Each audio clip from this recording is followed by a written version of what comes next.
من الشیطان الرجیم بسم اللہ الرحمن الرحیم۔ پڑھیے الصلاۃ والسلام علیک یا رسول اللہ وعلی آلک واصحابک یا حبیب اللہ۔ الصلاۃ والسلام علیک یا نبی اللہ وعلی آلک واصحابک یا نور اللہ۔ نویت سنت الاعتکاف۔ پیارے پیارے اسلامی بھائیوں، جب بھی مسجد میں داخل ہوا کریں یاد کر کے اعتکاف کی نیت کر لیا کریں۔ اس سے فائدہ یہ ہوگا کہ دیگر عبادتوں کے ساتھ ساتھ اعتکاف کا ثواب بھی ملتا رہے گا۔ درود پاک پڑھنے کے بے شمار فضائل و برکات ہیں۔ میرے آقا مدینے والے مصطفیٰ صلی اللہ تعالیٰ علیہ وسلم کا فرمان عالی شان ہے، اکثرکم ازواجن فی الجنتی اکثرکم صلاۃ علیہ۔ جنت میں سب سے زیادہ حوریں اس شخص کو ملیں گی جو مجھ پر سب سے زیادہ درود شریف پڑھنے والا ہوگا۔ یعنی آخرت کے انعامات کو اگر غور کریں، ہم نے پہلے بھی یہ حدیثیں سنی ہیں جس کا مضمون ہے کہ تم میں سے میرے قیامت کے دن سب سے نزدیک وہ ہوگا جس نے دنیا میں مجھ پر سب سے زیادہ درود پاک پڑھے ہوں گے۔ ہم نے یہ بھی سنا کہ نبی پاک علیہ الصلوۃ والسلام فرماتے ہیں جس کا مضمون ہے کہ حوض کوثر پر قیامت کے دن میرے پاس کچھ لوگ آئیں گے جنہیں میں کثرت درود کی وجہ سے پہچانتا ہوں گا۔ مصیبتیں اور پریشانیوں کو ٹالنے والا دنیا میں وظیفہ بھی درود پاک ہے۔ تو سبحان اللہ، یہ کیسا وظیفہ ہے کہ یہاں بھی برکتیں اور وہاں بھی برکتیں۔ تو جتنا ہو سکے ہمیں کثرت سے درود پاک پڑھنا چاہیے۔ اور ویسے بھی اب آج تو ویسے بھی جمعہ کا دن ہے، اور ہم یہ بات بھی بار بار سنتے ہیں کہ جو جمعہ کے دن 200 بار درود پاک پڑھے اس کے 200 برس کے گناہ معاف کر دیے جاتے ہیں۔ تو جمعہ کے دن تو اسپیشلی آپ نے کثرت سے درود پاک پڑھنا ہے۔ آئیے مل کر محبت کے ساتھ درود پاک پڑھ لیں۔ صلو علی الحبیب صلی اللہ تعالی علی محمد صلی اللہ علیہ وسلم۔ دولت جو چاہو دونوں جہاں کی، کر لو وظیفہ نام محمد۔ پائیں مرادیں دونوں جہاں میں، جس نے پکارا نام محمد صلی اللہ تعالی علیہ وسلم۔ ہر جمعے کے بیان میں ہم قرآن مجید فرقان حمید کی کچھ آیتیں سنتے ہیں اور ان آیتوں کا ترجمہ اور اس سے ملنے والا پیغام سمجھنے کی کوشش کرتے ہیں۔ آج بڑا کمال کا موضوع ہے، آیت قرآنی ہے، پیغام قرآنی ہے، مگر ذکر بڑا ہی نرالا ہے، بڑا ہی محبت بھرا ذکر ہے۔ پہلے قرآن کی آیت سن لیتے ہیں، پھر انشاءاللہ اس موضوع کو لے کر آگے چلتے ہیں۔ اللہ کریم قرآن مجید میں ارشاد فرماتا ہے، بسم اللہ الرحمن الرحیم، وَمَن يَخْرُجْ مِن بَيْتِهِ مُهَاجِرًا إِلَى اللَّهِ وَرَسُولِهِ ثُمَّ يُدْرِكْهُ الْمَوْتُ فَقَدْ وَقَعَ أَجْرُهُ عَلَى اللَّهِ وَكَانَ اللَّهُ غَفُورًا رَحِيمًا۔ پارہ نمبر 5 ہے، سورہ نساء ہے، اور آیت نمبر 100 نمبر آیت ہے۔ ترجمہ آسان ترجمہ قرآن کنز العرفان۔ اور جو اپنے گھر سے اللہ اور رسول کی طرف ہجرت کرتے ہوئے نکلا، پھر اسے موت نے آ لیا، تو اس کا ثواب اللہ کے ذمے پر ہو گیا، اور اللہ بخشنے والا مہربان ہے۔ یہ بڑی کمال کی آیت ہے، یہ بہت خوبصورت ٹاپک ہے، اور یہ کس وقت نازل ہوئی، اس کا شان نزول کیا ہے، یہ انشاءاللہ جب ہم سنیں گے تو ایمان تازہ ہو جائے گا۔ بڑا ہی پربہار اس وقت موسم ہے، حج کے قافلے رواں دواں ہیں، خوش نصیب سعادت مند عاشقان رسول حج ادا کریں گے، طواف کعبہ کریں گے، صفا و مروہ کی سعی ہوگی، منا کی بہاریں لوٹیں گے، میدان عرفات اور مزدلفہ کا قیام ہوگا۔ یہ ساری سعادتیں لوٹنے کے بعد عاشقان رسول دلوں میں عشق رسول کے چراغ روشن کیے، آنکھوں میں آنسو لیے، تڑپتے لرزتے ہوئے، خوشی میں جھومتے ہوئے اپنے آقا مدینے والے مصطفیٰ صلی اللہ تعالیٰ علیہ وسلم کے مدینے میں حاضری دیں گے۔ یہ کیسے خوش نصیب ہوں گے جو سبحان اللہ، جن کو نبی پاک علیہ الصلوۃ والسلام اپنے در کی حاضری کا شرف عطا فرمائیں گے۔ وہ کہتے ہیں نا، حسن حج کر لیا کعبے سے آنکھوں نے ضیا پائی، حسن حج کر لیا کعبے سے آنکھوں نے ضیا پائی، چلو دیکھیں وہ بستی جس کا رستہ دل کے اندر ہے۔ تو حج اور مدینے کا سفر نصیب والوں کو ملتا ہے، کاش وہ دن بھی جلد آئے جب ہم گناہ گاروں کو بھی یہ سعادت ملے، ہمیں بھی مکے مدینے سے بلاوا آ جائے، ہم گناہ گاروں کو بھی مدینہ منورہ کی حاضری نصیب ہو جائے۔ ہے آرزو یہ دل کی میں بھی مدینے جاؤں، ہے آرزو یہ دل کی میں بھی مدینے جاؤں، سلطان دو جہاں کو سب حال دل دکھاؤں، کاٹوں ہزار چکر طیبہ کی ہر گلی کے، یوں ہی گزار دوں میں ایام زندگی کے، پھولوں پہ جان نثاروں کانٹوں پہ دل کو واروں، ذروں کو دوں سلامی در کی کروں غلامی، دیوار و در کو چوموں قدموں پہ سر کو رکھ دوں، روزے کو دیکھ کر میں روتا رہوں برابر، حضور ایسا کوئی انتظام ہو جائے، حضور ایسا کوئی انتظام ہو جائے، سلام کے لیے حاضر غلام ہو جائے۔ کیا خوبصورت شہر ہے مکہ، کیا ہی نرالا شہر ہے مدینہ منورہ، مگر آج بات کریں گے اسپیشلی مدینہ منورہ کی، کیونکہ اس جو آیت ہم نے سنی ہے نا، اس کا شان نزول کیا ہے، اس کا بیک گراؤنڈ کیا ہے۔ آیت دوبارہ سن لیتے ہیں، بسم اللہ الرحمن الرحیم، وَمَن يَخْرُجْ مِن بَيْتِهِ مُهَاجِرًا إِلَى اللَّهِ وَرَسُولِهِ۔ ذرا اس جملے کو یاد رکھیے گا، آگے آپ کو جب میں تفصیل بتاؤں گا تو بہت زیادہ لطف اٹھائیں گے آپ۔ کیا فرمایا؟ اور جو اپنے گھر سے اللہ اور رسول کی طرف ہجرت کرتے ہوئے نکلا، اللہ اور رسول کی طرف ہجرت کرتے ہوئے نکلا، قرآن کہتا ہے۔ پھر فرمایا ثم يدركه الموت فقد وقع اجره على اللہ، پھر اسے موت نے آ لیا تو اس کا ثواب اللہ کے ذمے پر ہو گیا۔ وَكَانَ اللَّهُ غَفُورًا رَحِيمًا، اور اللہ بخشنے والا مہربان ہے۔ ماجرا کیا تھا؟ ایک صحابی تھے، نبی پاک علیہ الصلوۃ والسلام اپنے صحابہ کے ساتھ مکے سے ہجرت کر کے مدینے چلے گئے تھے۔ اب سارے صحابہ ایمان والوں کو یہ حکم تھا کہ وہ بھی ہجرت کر کے مدینے آ جائیں، تو ایک ایک کر کے سارے پہنچ گئے تھے۔ مگر مکے میں ایک صحابی تھے جن کا نام تھا دمورہ بن جندب۔ اب ان کا یہ مکے میں رہ گئے تھے، ان کو بھی ہجرت کا حکم تھا۔ اب یہ کسی مجبوری کی بنا پر ہجرت نہیں کر پائے تھے، عمر ان کی بہت ہو گئی تھی، بیماری بھی بہت زیادہ تھی، ایک اولڈ ایج بھی تھی اور بیماری۔ ظاہر ہے کہ آج کل کا تو ٹریول نہیں ہے نا کہ ویل چیئر پہ بٹھا کے جہاز میں بٹھایا اور فوراً دنیا کے ایک کونے سے دوسرے کونے لوگ بیماروں کو بھی پہنچا دیتے ہیں۔ پہلے تو اونٹوں پر گھوڑوں پر سواری ہوتی تھی، تو اس میں کئی کئی دن سفر ہوتا تھا۔ یعنی بتایا جاتا ہے کہ مکے سے مدینے جو آج ٹرین کے اندر 2.5 گھنٹے میں بندہ پہنچ جاتا ہے اور گاڑی کے اندر 4-5 گھنٹے میں پہنچ جاتا ہے، اس زمانے میں 7 دن اور 7 راتیں لگتے تھے۔ 7 ڈیز کا سفر تھا جس میں دن بھر سفر ہوتا تھا، رات کسی ریگستان میں پڑاؤ ڈالنا پڑتا، جب جا کے لوگ مکے سے مدینے پہنچتے تھے۔ تو اب کیا ہوا کہ وہ جب بیمار تھے نہیں جا پا رہے تھے، لیکن ان کا دل بڑا مچلتا تھا، وہ نبی پاک کی یاد آتی تھی، آقا علیہ الصلوۃ والسلام کے دربار میں جانا تھا۔ تو انہوں نے اپنے اہل خانہ سے کہا کہ میرا سامان باندھو اور مجھے سواری پہ بٹھا دو، ہیں میرے پاس مال تو ہے نا، میں سواری تو استعمال کر سکتا ہوں، تو مجھے سواری پر بٹھا دو۔ گھر والوں نے کہا آپ کی طبیعت ٹھیک نہیں ہے، آپ اتنا لمبا سفر کیسے کریں گے، اور آپ اتنا ٹریول اکیلے کیسے کریں گے؟ آپ بول بھی پراپر نہیں پا رہے تھے۔ تو انہوں نے پوچھا جانا کدھر ہے؟ تو انہوں نے اشارے سے مدینے کی طرف بتایا کہ مجھے مدینے جانا ہے، مجھے میرے نبی کے پاس جانا ہے صلی اللہ تعالیٰ علیہ وسلم۔ اب کیا کیا، جب بڑی انہوں نے ضد کی، ورنہ آپ کو اندازہ ہے کہ بندہ بیمار ہو، اتنی بڑی عمر ہو تو گھر والے کہیں نہیں جانے دیتے، مگر آپ کا شوق ایسا تھا، آپ کی تڑپ ایسی تھی کہ آپ کا سامان سواری پر رکھا اور آپ کو اس سواری پر بٹھا دیا اور آپ کی سواری چل پڑی۔ اللہ اکبر! ہیں کیسا شوق ہوگا کہ اس عمر میں کہ جب بندے میں ہمت نہیں ہے، آپ اکیلے سواری پر بیٹھ کر روانہ ہو گئے مدینے کی طرف۔ سبحان اللہ! اعلیٰ حضرت امام اہل سنت کا ایک شعر ہے نا، شوق روکے نہ رکے، پاؤں اٹھائے نہ اٹھیں، کیسی مشکل میں ہے اللہ تمنائی دوست، کہ یہ کیسا شوق ہے کہ رکنے نہیں دیتا، حالت یہ کہ پیر بھی نہیں اٹھ رہا، مگر ان دونوں مشکلوں میں جو نبی پاک سے محبت رکھنے والا ہے وہ اس کے بھی لطف اٹھا رہا ہے۔ آپ بیٹھ گئے سواری پر، روانہ ہو گئی سواری۔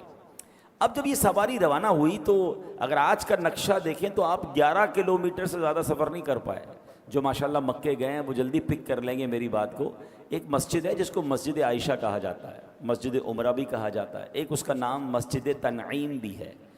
وہ اب مسجد ہے, اس ایریا میں ہی آپ پہنچ پائے, یعنی ابھی آپ مکے سے تھوڑا ہی باہر نکل پائے کہ آپ کا انتقال ہو گیا, آپ مدینے پہنچ نہیں سکے.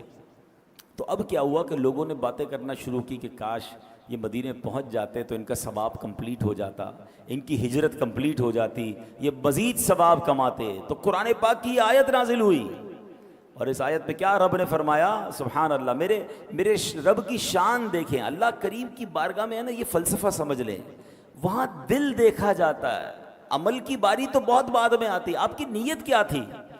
آپ نے نیت کر کے کام شروع کر دیا نا, بے شک نہ کر پائیں, میرا کریم جانتا ہے کہ اس کی نیت کیا تھی, اللہ وہ اجر عطا فرما دیتا ہے. اب کیا دیکھیں قرآن کی آیت نازل ہوئی, کیسے زبردست صحابی ہیں, ان کا جذبہ کیسا تھا مدینے پہنچنے کا, نبی پاک سے ملاقات کا شوق کیسا تھا کہ ان کی اس عمل پر قرآن کی آیت نازل ہوئی. اور سچی بات یہ, رہتی دنیا کو ایک رہنمائی کے مدنی پھول بھی مل گئے کہ قرآن کیا کہتا ہے, وَمَن يَخْرُجْ مِن بَيْتِهِ مُهَاجِرًا إِلَى اللَّهِ وَرَسُولِهِ, فرمایا جو اپنے گھر سے اللہ اور رسول کی طرف ہجرت کرتے ہوئے نکلا, ثم يدركه الموت فقد وقع اجره على اللہ, فرمایا پھر اسے موت نے آ لیا تو اس کا ثواب اللہ کے ذمے پر ہو گیا. پہنچ نہیں سکا مگر اگر راستے میں نکل گیا نا تو ثواب پکا ہو گیا. پھر کیا فرمایا, وَكَانَ اللَّهُ غَفُورًا رَحِيمًا, اللہ بخشنے والا ہے, مہربان ہے. یعنی یہ مت کہو کہ مدینے پہنچ نہ پائے, ہجرت کر نہ پائے, ثواب ملا نہیں.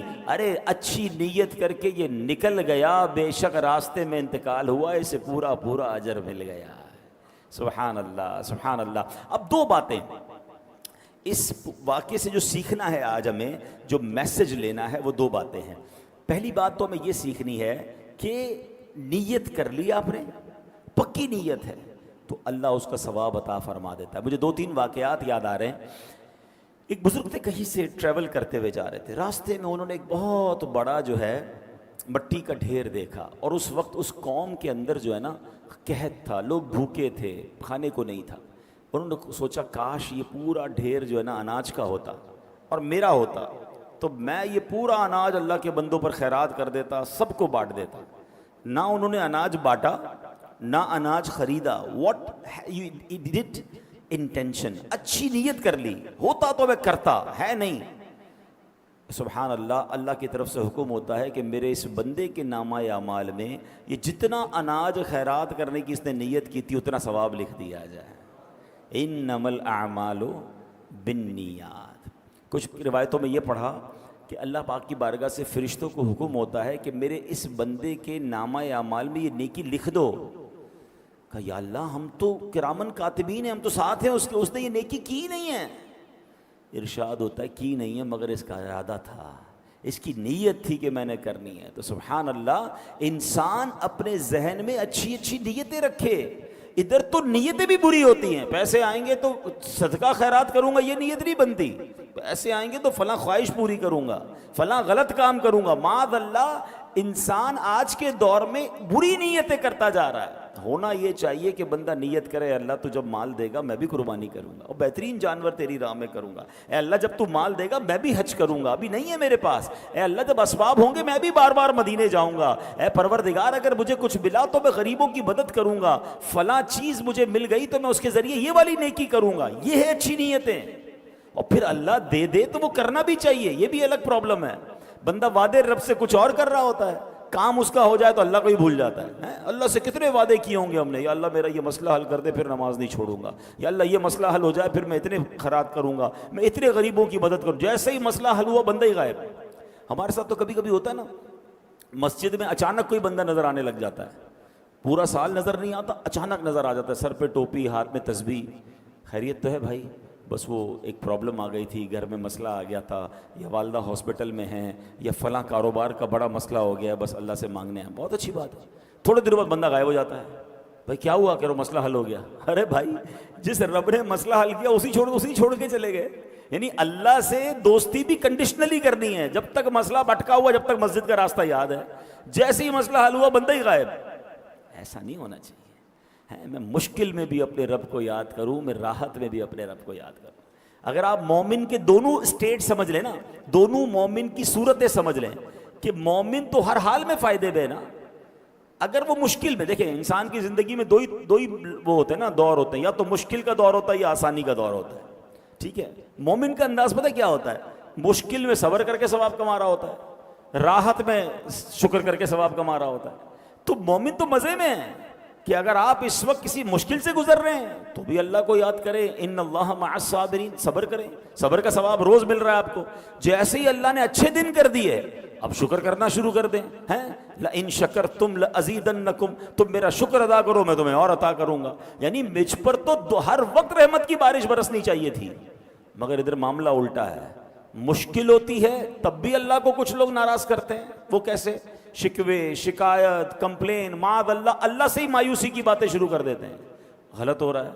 جیسے ہی اللہ اچھے دن پھیر دیتا ہے تو شکر کرنے کی بجائے عیاشیوں میں لگ جاتے ہیں، گناہوں میں لگ جاتے ہیں، اللہ کی نافرمانی میں، یعنی ادھر بھی غلط ادھر بھی غلط۔ مومن وہ ہوتا ہے جو ایوری ٹائم، ہر حال میں وہ اپنے رب کو راضی کرتا ہے۔ تو یہ بات ہمیں اس میں سیکھنے کو مل رہی ہے کہ اچھی نیت کا اجر کیسا ہے۔ اب کمال کی بات ایک اور سیکھنی ہے کہ شوق مدینہ ہونا چاہیے۔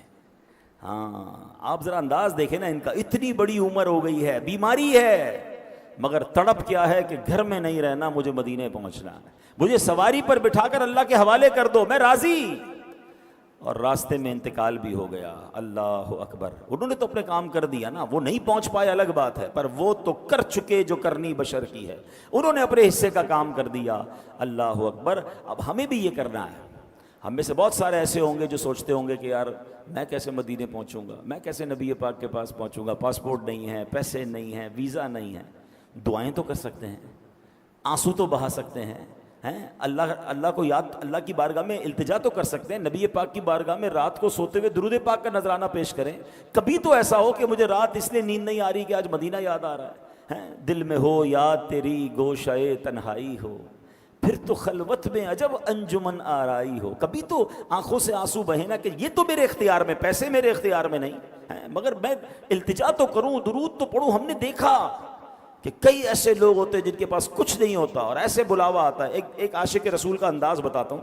وہ سوچتے تھے یار میرے پاس تو حج کرنے کے پیسے نہیں ہیں، مدینے جانے کے پیسے نہیں ہیں، مگر پاسپورٹ جتنے پیسے تو ہیں نا، پاسپورٹ بنا لیتا ہوں، بلاوا آنا ہوگا تو آ جائے گا۔ تھوڑے تھوڑے پیسے جمع کیے، 5-10 ہزار روپے میں بن جاتا ہے پاسپورٹ۔ اسی نیت سے 5 سال 10 سال کا پاسپورٹ بنا کے رکھ لو کہ انشاءاللہ پاسپورٹ بن گیا، یا اللہ اب ویزا تو عطا فرما، راستہ تو عطا فرما دے۔ تو اس عاشق رسول نے اپنا پاسپورٹ بنایا، کہتے 1 روپیہ اس کے علاوہ نہیں تھا، کوئی تیاری نہیں تھی۔ جس دن پاسپورٹ بن کر آیا اس دن مدینے کا بلاوا آ گیا۔ نیت، کہاں کا منصب، کہاں کی دولت، قسم خدا کی ہے یہ حقیقت کہ جنہیں بلایا ہے مصطفیٰ نے وہی مدینے کو جا رہے ہیں۔ پرابلم یہ کہ کچھ لوگوں کا ارادہ ہی نہیں ہے، اللہ نے سب کچھ دیا ہے، ان کے دل میں خیال ہی نہیں آتا کہ یار مدینہ شریف بھی جانا چاہیے، ساری دنیا گھومتے ہیں مگر شوق نہیں ہے۔ میری گزارش یہ اس قرآنی واقعے سے سیکھنا جو ہے کہ ہمیں یہ مدینہ منورہ کا شوق دل میں پیدا کر۔ کیوں شوق پیدا نہ ہو؟ کہ جس نبی کا کلمہ پڑھا ہے وہ مدینے میں ہے۔ اور آقا علیہ الصلوۃ والسلام نے پتہ کیا فرمایا؟ من زار قبری وجبت لہو شفاعتی، جس نے میرے روضے کی زیارت کی اس پر میری شفاعت واجب ہو گئی۔ اب یہاں 3 باتیں سمجھنی ہیں۔ انعام کتنا بڑا ہے؟ شفاعت واجب ہے، قیامت کے دن شفاعت ہو گئی تو پھر تو بیڑا پار ہو جائے گا نا۔ مگر اور گہری بات سنو، علماء کہتے ہیں شفاعت ہوگی کس کی؟ یاد رکھیے گا، کسی غیر مسلم کی شفاعت نہیں ہوگی۔ جو ایمان لے کر دنیا سے جائے گا، ایمان والا مرے گا، اس کی شفاعت ہوگی۔ ہم میں سے کس کو پتہ ہم ایمان والے مریں گے کہ نہیں؟ ہم تو دعا کرتے ہیں نا، دعا ہی کرنی چاہیے اللہ ایمان سلامت رکھی ہو۔ مگر یہاں نبی پاک نے کیا فرمایا؟ وجبت لہو شفاعتی، واجب ہو گئی اس پر میری شفاعت۔ اس کا مطلب یہ ہوا جو مدینے جاتا ہے اس کے ایمان کی حفاظت بھی ہو جائے گی انشاءاللہ، اس کا خاتمہ ایمان پر ہوگا۔ ایک اور عشق والی بات سنو، روایتوں میں آتا ہے جب قیامت کا دن آئے گا نا، سب سے پہلے شفاعت کبریٰ تو نبی پاک کو عطا کی جائے گی۔ سب سے پہلے شفاعت نبی پاک فرمائیں گے، جنت کا دروازہ کھلوائیں گے، اللہ کی بارگاہ میں سجدہ کریں گے، آپ کو شفاعت کی اجازت ملے گی۔ مگر اس کے بعد انبیاء بھی شفاعت کریں گے، اولیاء بھی شفاعت کریں گے، حافظ قرآن شفاعت کریں گے، حاجی اپنے گھر والوں کی شفاعت کرے گا۔ یہ تفصیل ہے کہ کس کس کو قیامت کے دن شفاعت کا موقع ملے گا۔ مگر سنو، جو مدینے گیا ہے، نبی پاک نے یہ نہیں فرمایا اس کی شفاعت واجب ہو گئی، فرمایا اس پر میری شفاعت واجب ہو گئی، وجبت لہو شفاعتی، میری شفاعت واجب ہو گئی۔ تو اے مدینے کے زائر، تجھے مبارک ہو، قیامت کے دن صرف شفاعت نہیں ہوگی بلکہ شفاعت خود رسول پاک علیہ السلام فرمائیں گے۔ پھر بندہ کیوں نہ مدینے جانے کو ترسے؟ خدا کی قسم ایسا شہر نہیں ہے دنیا میں کوئی اور۔ ہاں، دنیا میں آپ نے کئی ملک دیکھے ہوں گے، کئی شہر دیکھے ہوں گے، ایک دو بار دیکھنے کے بعد آپ کہتے ہیں یار 2 بار دیکھ لیا، اب کہیں اور چلتے ہیں، کتنی بار ایک جگہ جائیں گے؟ مگر مدینہ وہ ہے 1000 بار دیکھ لیں جی بھرتا نہیں ہے۔ تو جو نہیں جا پا رہے نا، ان کا کام کم از کم یہ تو ہونا چاہیے کہ میری دعاؤں میں مدینہ ہو، میرے تصور میں مدینہ ہو، میری التجاؤں میں مدینہ ہو، میرے آنسوؤں میں مدینہ ہو، میں مانگتا رہوں اللہ کی بارگاہ سے، اللہ کے رسول علیہ الصلوۃ والسلام کی طرف درود پاک کے نذرانے پیش کرتا رہوں، جو میرے بس میں وہ تو کروں نا۔ ان صحابی نے کیا کیا؟ بظاہر جو ان کی عمر ہو چکی تھی، جو ان کی بیماری کا عالم تھا، اتنا لانگ ٹریول ان کے لیے پاسبل نہیں تھا، مگر بیٹھ گئے نا سواری پر، بے شک انتقال ہو گیا راستے میں، پھر کیا اجر ملا؟ کہ اجر پورا ہے، اللہ کے ذمے پر ہے۔ سبحان اللہ، اللہ کرے کہ یہ کیفیت ہماری بن جائے۔ تو بہرحال اللہ کریم سے ہم دعا کرتے ہیں کہ ہم سب کو جلدی جلدی مدینہ منورہ کا سفر نصیب فرمائے۔ حضرت مولانا نقی علی خان رحمۃ اللہ تعالی علیہ، یہ کون ہیں؟ یہ اعلیٰ حضرت امام اہل سنت مولانا شاہ امام احمد رضا خان کے والد صاحب ہیں۔ ان کے بارے میں آتا ہے کہ شوال کا مہینہ تھا، اب شدید بیمار ہو گئے، جسم کی ظاہری طاقت میں کافی کمزوری آ گئی۔ اسی حالت میں آپ ایک دن آرام فرما رہے تھے، ظاہری آنکھیں بند تھیں مگر قسمت جاگ اٹھی۔ خواب میں نبی پاک علیہ الصلوۃ والسلام تشریف لائے اور پیارے آقا نے خواب میں حکم فرمایا مدینے چلے آؤ۔ ہائے ہائے، سر بالیں انہیں رحمت کی ادا لائی ہے، حال بگڑا ہے تو بیمار کی بن آئی ہے۔ اب بیماری کے عالم میں نبی پاک خواب میں کیا اشارہ فرما رہے ہیں کہ مدینے آ جاؤ۔ اب انہوں نے مدینے شریف حج اور مدینے کا پلان کرنا شروع کر دیا۔ گھر والوں نے کہا آپ کی تو طبیعت ٹھیک نہیں ہے، آپ کیسے سفر کریں گے؟ اگین اس زمانے میں پانی کے جہاز میں سفر ہوتا تھا، یہ وہ آسان سفر نہیں تھا، کافی ڈیفیکلٹ ٹریول تھا۔ مگر آپ کہتے ہیں کہ نہیں، آئندہ سال نہیں، نبی پاک نے خواب میں حکم فرمایا میں نے اسی سال حج کرنا ہے۔ آپ نے اعلیٰ حضرت امام اہل سنت کو بھی ساتھ لیا اور جناب سفر حج شروع ہوتا ہے۔ جہاز سمندر کے راستے سے وہ سفر شروع ہوا۔ ابھی مدینہ طیبہ کے ارادے سے جب گھر والوں نے بہت سمجھایا نا کہ ابھی نہ جائیں، اگلے سال چلے جائیے گا، کہتے ہیں بس میری نیت یہ ہے کہ مدینہ منورہ کے سفر کے ارادے سے قدم گھر سے باہر نکال لوں، اس کے بعد بے شک راہ مدینہ میں انتقال ہو جائے، میرا کام پورا ہو جائے گا۔ وہی والی بات ہے، شوق روکے نہ رکے، پاؤں اٹھے نہ اٹھے، کیسی مشکل میں ہے اللہ تمنائی دوست۔ اب کیا ہوا؟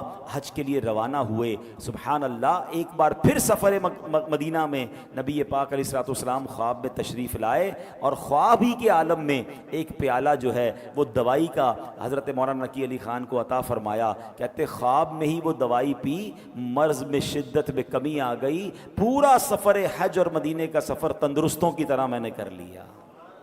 ہاں، تو یہ بڑے کرم کے ہیں فیصلے، یہ بڑے نصیب کی بات ہے۔ آپ میں سے کچھ لوگوں کو لگتا ہوگا ایسا کیسے ممکن ہے، مگر میں بغیر کسی بندے کی طرف اشارہ کیے میں آپ سے پوچھتا ہوں، جو مجھے یہاں سن رہے ہیں اور جو مجھے لائیو سن رہے ہیں، جو مکے مدینے گئے ہیں، کبھی ان کو ساتھ بٹھا کر پوچھئے گا کہ کوئی ایسا واقعہ ہوا آپ کے ساتھ سفر میں کہ آپ کی دل میں کوئی خیال آیا ہو اور وہ چیز پوری ہو گئی ہو، ابھی تو آپ نے دعا کرنا شروع کی ہو اور اس سے پہلے وہ کام آپ کے سامنے ہو گیا ہو۔ تو تقریباً جتنے لوگ حرمین طیبین گئے ہیں، آپ کو سارے لوگ یہ واقعات سنائیں گے کہ یار ہاتھ اٹھانے کی تو نوبت نہیں آتی تھی، دماغ میں خیال آتا تھا اور تھوڑی دیر بعد وہ ہماری آنکھوں کے سامنے کام پورا ہو جاتا ہے۔ تو سبحان اللہ، سوچو جہاں بن مانگے اتنا ملتا ہے، وہاں مانگنے پہ کتنا ملتا ہوگا۔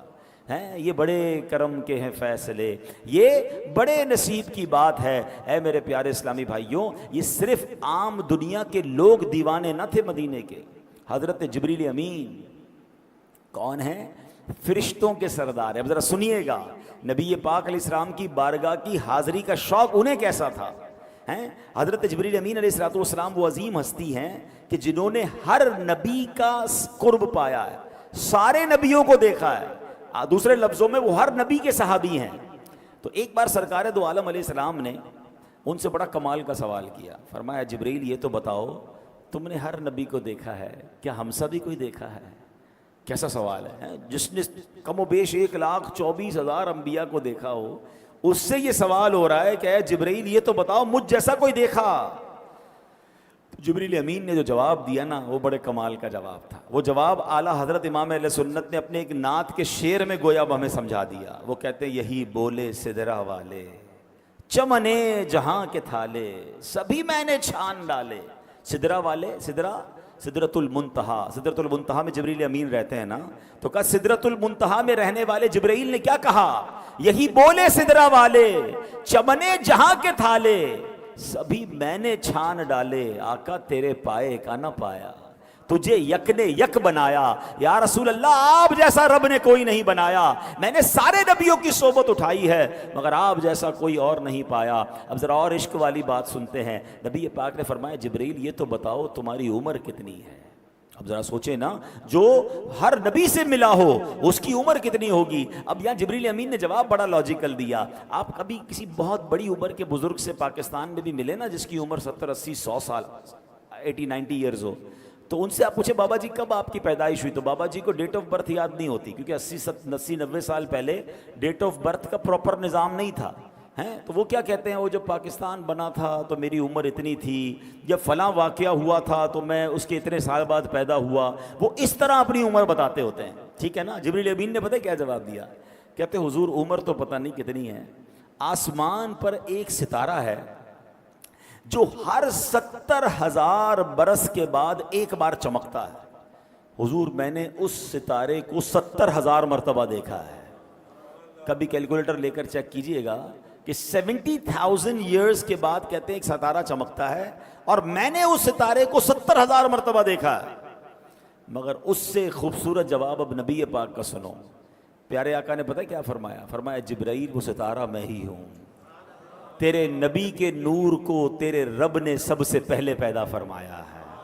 آئے ہائے ہائے ہیں، جبریل کی عمر بڑی ہے مگر میرے آقا کے نور کی تخلیق اس سے بھی پہلے کی ہے۔ اب سنو جبریل نبی پاک سے آقا کے دربار میں حاضری کا کیسا شوق رکھتے تھے۔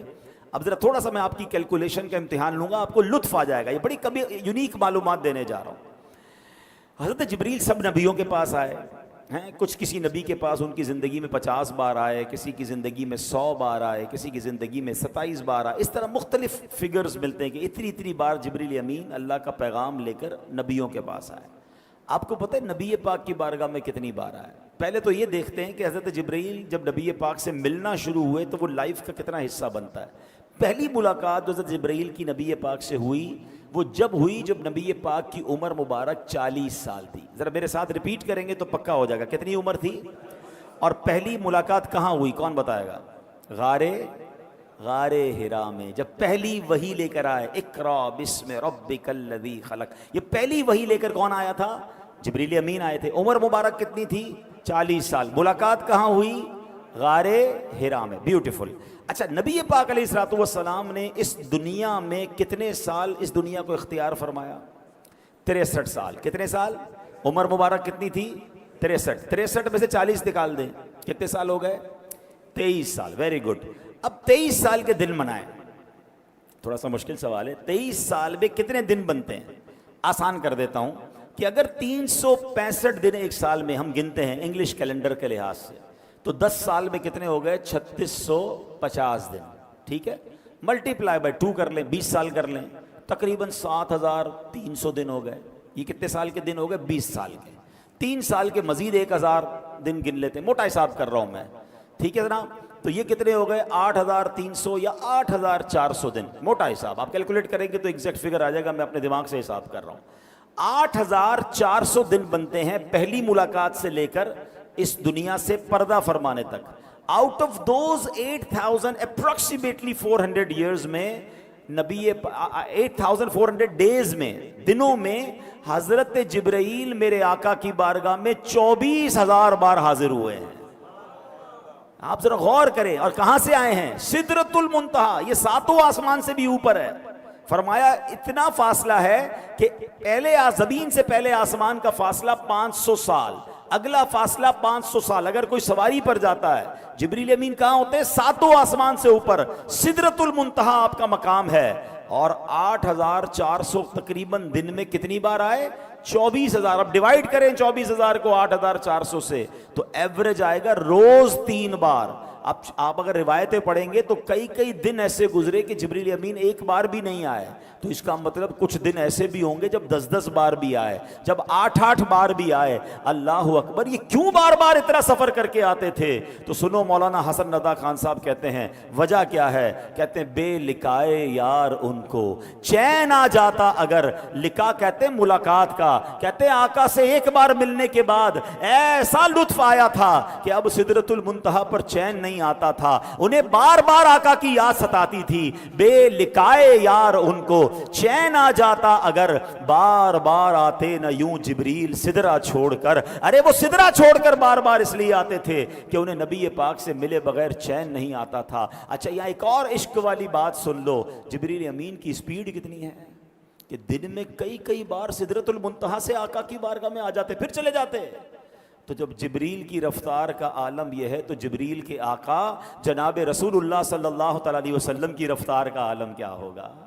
یہ بات بھی سمجھنے والی ہے۔ ساری دنیا میں جتنے فرشتے ہیں، جتنے نبی ہیں، جتنے لوگ ہیں، میرے آقا سب سے سپیریئر، سب سے اعلیٰ اور سب کے آقا ہیں۔ تو سبحان اللہ، جب ان کے کمالات کا عالم یہ ہے تو مصطفیٰ کریم علیہ الصلوۃ والسلام کے کمالات کا عالم کیا ہوگا؟ جبھی تو کہتے ہیں نا، سب سے اولا و اعلیٰ ہمارا نبی، سب سے بالا و اعلیٰ ہمارا نبی، اپنے مولا کا پیارا ہمارا نبی، دونوں عالم کا دولہا ہمارا نبی، بجھ گئی جس کے آگے سبھی مشعلیں، شمع وہ لے کر آیا ہمارا نبی، سارے اونچوں سے اونچا سمجھیے جسے، ہے اس اونچے سے اونچا ہمارا نبی۔ خلق سے اولیاء، ہم مخلوق ہے نا، ہم سے سپیریئر کون ہے؟ اولیاء۔ خلق سے اولیاء، اولیاء سے رسول، اور رسولوں سے اعلیٰ ہمارا نبی۔ اس نبی علیہ السلام کے ہم امتی ہیں۔ تو اب سوچو نا کہ جبریل امین کو نبی پاک کی بارگاہ میں جانے کا اتنا شوق ہے، تو جناب پھر ہمیں کیوں نہ تڑپ ہو مدینے جانے کی؟ سبحان اللہ، مدینہ وہ شہر ہے کہ جذب القلوب میں شیخ علامہ عبدالحق محدث دہلوی رحمۃ اللہ تعالی نقل کرتے ہیں، جب کوئی مسلمان زیارت کی نیت سے مدینہ منورہ آتا ہے تو فرشتے رحمت کے تحفوں سے اس کا استقبال کرتے ہیں۔ دنیا میں کسی کے گھر جائیں تو باہر چوکیدار آپ کا استقبال کرتا ہے، بعض اوقات ہم جاتے ہیں تو کچھ بچے پھول لے کے کھڑے ہوتے ہیں، مگر مدینہ کیسا شہر ہے کہ اس میں کوئی جاتا ہے زیارت کی نیت سے، فرشتے دنیاوی پھول نہیں، رحمت کے پھول لے کر اس کا استقبال کرتے ہیں، رحمت کے تحفے لے کر اس کا استقبال کرتے ہیں۔ ایسا پیارا شہر ہے مدینہ منورہ۔ اچھا، اب دوسری بات، اب بیان کو اینڈ کرتے ہیں، جو دوسری عشق والی بات ہے کہ حضرت دمورہ نے، ہم نے ان کا واقعہ شروع میں سنا، جو بعد میں آئے ہیں ہمارا سوشل میڈیا پہ یہ بیان موجود ہے، بڑا انٹرسٹنگ واقعہ ہم نے شروع میں سنایا ہے، آپ اس کو ریوائز کر کے سنیے گا کہ آپ مکے میں تھے، سفر پر روانہ ہونا چاہ رہے تھے، کہاں جانا چاہ رہے تھے؟ دل میں نیت کیا تھی؟ کیا مسجد نبوی کو دیکھنا تھا؟ کیا آپ نے مدینے میں کوئی اور کام کرنا تھا؟ کیا وہاں نماز پڑھنے کی ان کی نیت تھی؟ نہیں، ریاض الجنہ میں نفل نہیں، آپ کی نیت ایک ہی تھی کہ میں نے رسول پاک کے پاس جانا ہے، میں نے نبی پاک یرید النبی صلی اللہ علیہ وسلم، کیا کہا کہ اس سفر میں ایک ہی نیت تھی، اور وہ یہ تھی کہ محبوب علیہ الصلوۃ والسلام کے قدموں کی حاضری دی جائے۔ مگر اب سوال یہ ہے، آپ جا تو نبی پاک کے پاس رہے تھے، مگر قرآن نے کیا کہا تھا؟ میں نے آپ کو ایک بات یاد کرائی تھی، میں دوبارہ وہ آیت پڑھوں گا تاکہ ایک بہت اہم کانسیپٹ کلیئر ہو جائے۔ اللہ نے یہ نہیں فرمایا جو رسول کے پاس جائے، اللہ نے کیا فرمایا؟ وَمَن يَخْرُجْ مِن بَيْتِهِ مُهَاجِرًا إِلَى اللَّهِ وَرَسُولِهِ، قرآن نے کیا کہا؟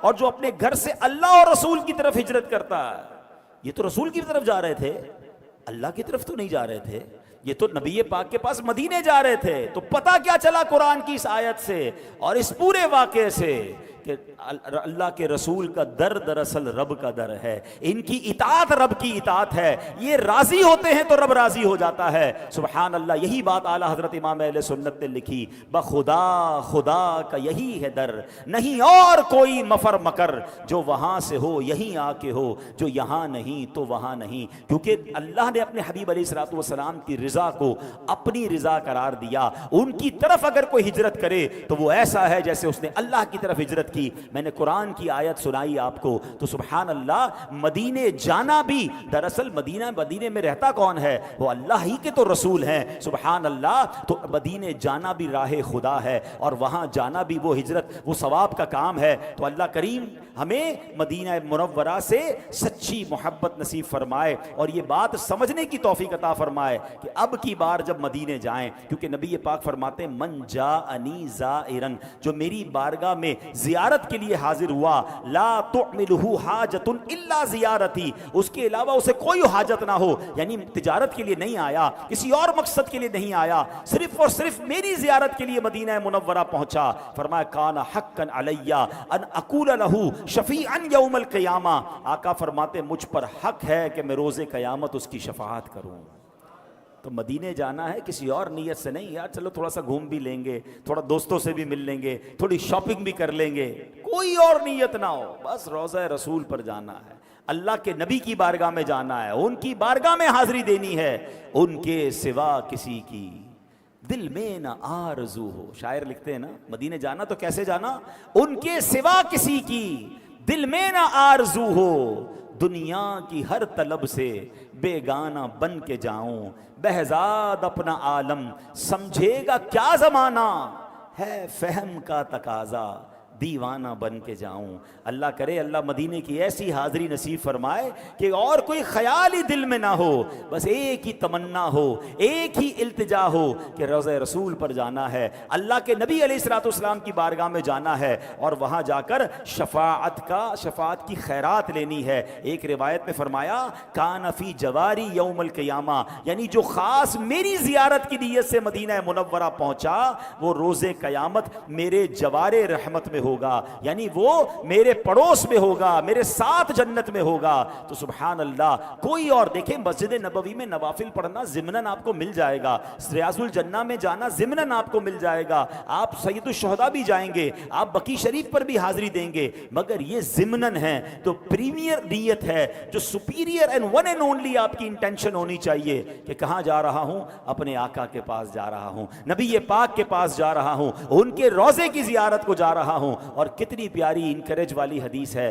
کہ من زار قبری وجبت لہو شفاعتی، جس نے میرے روضے کی زیارت کی اس پر میری شفاعت واجب ہو گئی۔ بلکہ میرے آقا فرماتے ہیں کہ جس نے میری دنیا سے پردہ فرمانے کے بعد میرے روضے کی زیارت کی وہ ایسا ہے کہ جیسے اس نے میری حیاتی میں میری زیارت کی، اور میں جو ان دونوں حرمین میں سے کسی میں انتقال کر جائے گا بروز قیامت میں اس کا گواہ بنوں گا، میں ان کی شفاعت کروں گا۔ اللہ اکبر، یہ کیسا مدینہ ہے کہ جہاں جاؤ تو شفاعت کا وعدہ ہے اور وہاں مر جاؤ تو پھر مغفرت کا وعدہ ہے، پھر شفاعت کا وعدہ ہے۔ تو سبحان اللہ، طیبہ میں مر کے ٹھنڈے چلے جاؤ آنکھیں بند، سیدھی سڑک یہ شہر شفاعت نگر کی ہے۔ تو اللہ کریم ہمیں مدینہ منورہ سے سچی اور پکی محبت نصیب فرمائے، اور ہمیں یہ بات آج سیکھنے کو ملی کہ ہمیں اپنے شوق کو بڑھانا ہے۔ آج بیان کرنے کا مقصد یہ تھا کہ جو حج پر جا رہے ہیں، جو مدینے جا رہے ہیں، دیکھو یہ مدینہ عام شہر نہیں ہے، یہ نصیب والوں کو آپ کو سفر ملا ہے، جیسے جی چاہے جہاں میں گھوم پھر، جیسے جی چاہے جہاں میں گھوم پھر، پر یہ مدینہ ہے یہاں آہستہ چل، یہ فرشتوں کے درمیان کی جگہ ہے۔ اور سبحان اللہ، سنبھل کر پاؤں رکھنا زائروں شہر مدینہ میں، کہیں ایسا نہ ہو سارا سفر بیکار ہو جائے۔ تو یہ ادب کے ساتھ ذوق کے ساتھ سفر کیجئے جو جا رہے ہیں، اور جو نہیں جا رہے آج بیان کا ایک مقصد یہ تھا کہ اپنے دل میں، اپنے ذہن میں مدینے کا شوق پیدا کریں، اپنی دعاؤں میں مدینے کی یاد کو بسائیں، اور خدا کی قسم جس دل میں یاد مدینہ ہے نا، پھر اس کی زندگی کا لطف ہی اور ہوتا ہے کہ راتیں بھی مدینے کی، باتیں بھی مدینے کی، جینے میں یہ جینا ہے، کیا بات ہے جینے کی، اور یہ زخم ہے طیبہ کا، یہ سب کو نہیں ملتا، کوشش نہ کرے کوئی اس زخم کو سینے کی۔ اللہ ایسا ذوق اور شوق ہمیں نصیب فرمائے، اور ہم دعا کرتے ہیں کہ اس سال کرم ہو جائے تو سبحان اللہ، ورنہ اگلے سال اللہ کریم ہم سب کو حج اور مدینے کی سعادت نصیب فرمائے۔ آج ہماری مسجد میں فیز 4 میں فیضان رمضان مسجد ہے، وہاں آج عشاء کی بعد ایک بڑا اہم، یوں سمجھے کہ ضروری کورس ہے جو قربانی کورس ہے، احکام قربانی کورس۔ دعوت اسلامی کے مفتی شفیق اتاری صاحب فرمائیں گے، یہ 1-1.5 گھنٹے کی مختصراً کلاس ہوتی ہے۔ ہم میں سے بہت سارے لوگ قربانی کر رہے ہیں، تو قربانی کے کیا کیا احکام ہیں وہ سیکھنے کا موقع ہے۔ تو عشاء کے بعد فیز 4 فیضان رمضان مسجد تشریف لے جائیں۔ اللہ پاک ہم سب کو عمل کرنے کی توفیق عطا فرمائے، آمین۔